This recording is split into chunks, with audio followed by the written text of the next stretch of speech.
Selamat pagi pemirsa Hidup Sehat, semoga sehat selalu ya. Pemirsa, pernahkah mendengar ada makanan yang bisa membuat umur panjang? Nah, penasaran kan pemirsa? Kali ini Hidup Sehat akan memberikan informasinya kepada Anda. Berikut makanan yang dipercaya membuat umur panjang.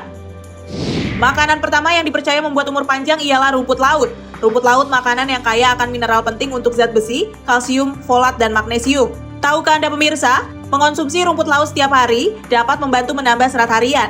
Rumput laut juga dikaitkan dengan penurunan resiko penyakit jantung, stroke, hipertensi, dan diabetes tipe 2. Kedua ialah ikan. Pemirsa, makanan dengan protein tinggi bisa didapat dari ikan berlemak seperti salmon dan tuna. Lemak omega 3 dalam ikan ini dapat membantu menurunkan tekanan darah, menurunkan trigliserida, dan juga meredakan pada peradangan. Makanan membuat umur panjang ketiga ialah lobak Jepang. Makanan ini merupakan sayuran akar, populer dalam masakan Jepang yang memberikan banyak manfaat kesehatan. Pemirsa, lobak Jepang dikenal untuk membantu mencegah masuk angin dan meningkatkan sistem kekebalan tubuh.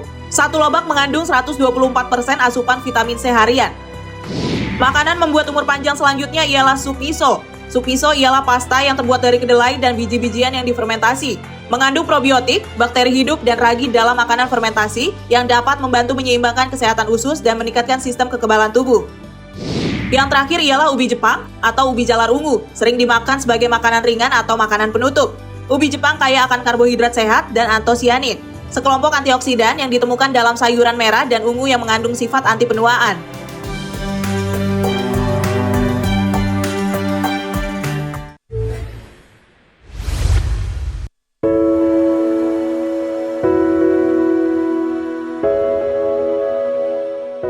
Pemirsa, belakangan ini media sosial ramai dengan tren jajanan sehat berbahan kukusan, seperti ubi kukus, jagung rebus, kacang tanah rebus, pisang kukus, dan juga telur rebus.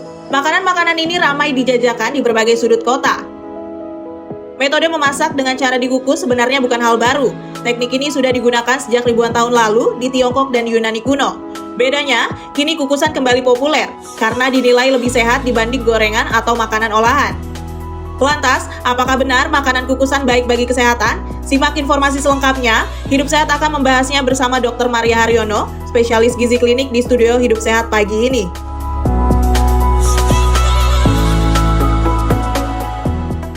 Halo, selamat pagi pemirsa Hidup Sehat. Senang sekali saya Sekar Wanda bisa kembali menyapa Anda. Nah, tadi kan kita sudah menyaksikan video pengantar mengenai makanan kukusan dan rebusan. Itu juga akan menjadi tema kita hari ini karena tren makanan kukusan dan rebusan apakah sudah sehat? Pemirsa pasti penasaran kan jawabannya? Untuk mengetahui lebih mendalam, sudah bersama kami di sini. Di sebelah saya sudah ada Dr. Maria. Halo dokter. Halo Sekar. Apa kabar dokter? Luar biasa sehat, terima kasih. Alhamdulillah selalu sehat ya dok. Selalu sehat.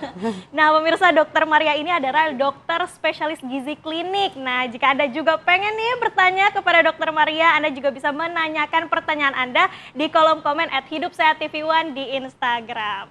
Dok, kan makanan kukusan, rebusan, ini kan sekarang lagi tren ya. Banget banyak ya, juga ya. nih dijual di mana-mana. Katanya dibilang ini makanan sehat. Tapi ada fakta atau mitos dokter. Katanya makanan kukusan dan rebusan ini dapat meningkatkan gula darah dan karbohidrat jika dikonsumsi dalam gula darah sehingga memicu stroke, jantung, dan juga diabetes. Fakta atau mitos tuh? Iya, jawab sekarang ya. Iya. Ini fakta.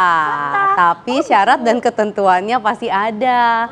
Kenapa? Karena rata-rata orang kalau makan rebusan yang dipikir adalah yang sebelah sini. Oh iya, benar-benar.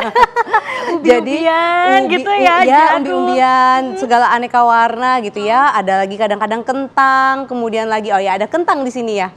Oke. Betul. Kemudian lagi ada jagung. Singkong. Ya, kalau memang yang dikonsumsi dominannya 3-4 kali sehari rebusan dan isinya ini semua, nah ini akan potensi mungkin bisa mengganggu gula darah pada orang-orang yang gula darahnya beresiko terganggu kayak orang diabetes. Oh. Gitu. Karena yang dikonsumsi umbi-umbian. Ini adalah kategori karbohidrat. Jadi hati-hati kalau konsumsinya. Sehatnya dapat karena mungkin less oil atau minyaknya sedikit, tetapi hanya dominan berasal dari karbohidrat. Oke, nah terus gimana caranya biar kita bisa terhindar gitu ya dari gula darah tinggi, diabetes, serangan jantung? Karena kan kita juga pengen ya dok makan makanan rebusan, kukusan. Ya, Yang baiknya benar. gimana sih? Ya, kadang-kadang ini kayak sepele gitu ya. Ayo dok, makan aja gimana sih? Ya udah benar juga. Tetapi kita kan maunya jangka panjangnya sehat. Jadi karbohidrat kita masukkan. Nah ini nih contoh yang hebat banget yang ada di depan kita nih. Jadi ingat badan kita tuh butuh karbohidrat, butuh protein dan juga butuh sedikit lemak dan butuh kayak serat, vitamin, mineral. Kalau kita kombinasikan yang sumber karbohidrat dengan sumber protein, ada nih kacang tanah, ada edamame, ada telur gitu ya.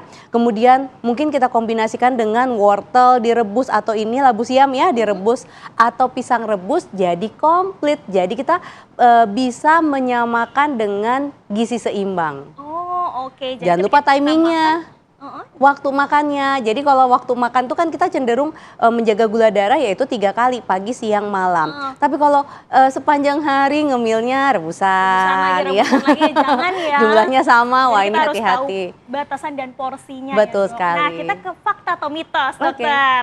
Makan rebusan atau kukusan jika dikonsumsi melebihi jumlah konsumsi harian akan memicu obesitas. Itu fakta atau mitos? Fakta. Fakta. Fakta. Jadi tadi porsinya karena kita tahu badan kita punya kebutuhan harian.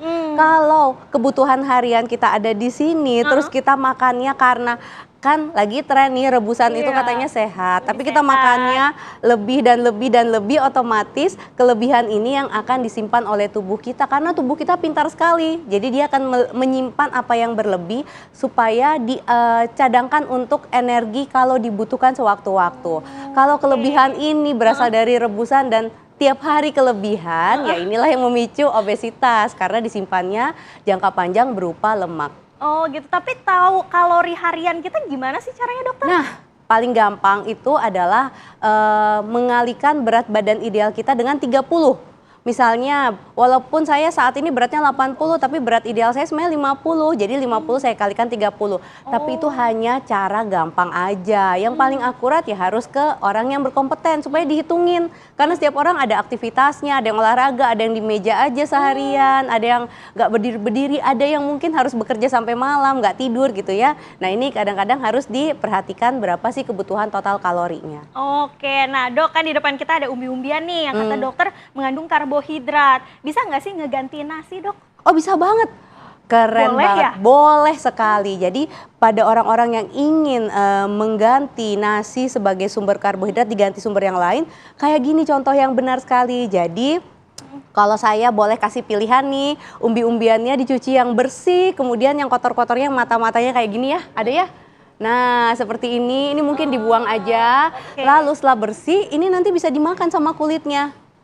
Tapi sekali lagi pastikan memang harus bersih, dimakan sama kulitnya karena kita dapat benefit dari kulit ini berupa serat dan berupa komponen nutrisi yang lain.